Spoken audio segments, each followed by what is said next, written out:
Okay, the last part of this section on genetics is translation, which is taking the genetic code that was transcribed into an RNA molecule and translating it into amino acids, which build proteins. So the central dogma was something that was mentioned in the video that we watched, which was a creation of Francis Crick of how the information is able to get from the DNA out to ribosomes to make amino acids. And we know now that it goes by way of mRNA. So this flow of genetic information from the DNA to the RNA to the ribosomes to make the proteins is referred to as gene expression. So when you're talking about the movement of genetic information, we first start with DNA, and the process of DNA making copies is called replication, occurs in the nucleus.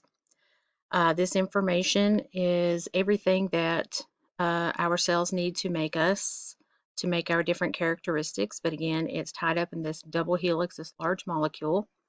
So in order for it to get out to the ribosomes, make proteins, it's first transcribed. It's transcribed in the nucleus into the mRNA, and then that leaves to go to the ribosomes. And then in the ribosomes, that's where this information, this little genetic sentence right here that codes for a protein, is translated into the different amino acids that link together to make the protein itself.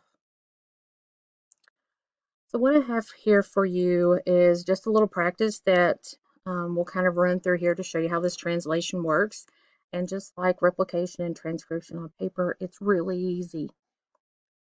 So we're looking at this little genetic sentence here on our messenger RNAs. Remember, M is for messenger. And we have AUG, GUA, and UGA.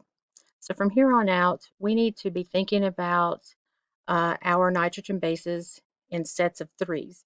Now, each set of three is called a codon, and each codon codes for an amino acid. And I'll show you how that works here in just a little bit. So what we're going to do is we're going to play around with taking our codons on our messenger RNA and matching them up to what's called an anti-codon on the transfer RNA, and then we'll take that information and we will translate it into amino acids. So here we go. Here again is our messenger RNA. There's our little snippet of information for a protein. And now we're going to be working with our transfer RNA. Now transfer RNA looks like this. It kind of looks like a T. And what it carries on one end is called the anti-codon, which is a series of nitrogen bases. And on the other end is an amino acid. Now there are 20 different amino acids. We don't have to know them, but I will show you how to use a chart to figure out what each of these little codons codes for, how you figure out which amino acid the codons code for. So we're going to start over here with AUG, and we're going to see that AUG is also known as the start codon. So it's like the beginning of a sentence where you would find your capital letter. You know where the sentence starts. When you see AUG, you know where the gene starts. So you know where to start translating. All right, so we're going to use the RNA alphabet. AUCG is all that we have to go with.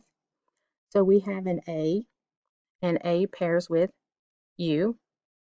U pairs with A, and then G pairs with C. So CAU is the first tRNA. All right, now we'll move on to the next one. So we've got G going with CAU. So here's our second anticodon. And then our last one, this is good practice for our RNA base pairs rather, A, C, U.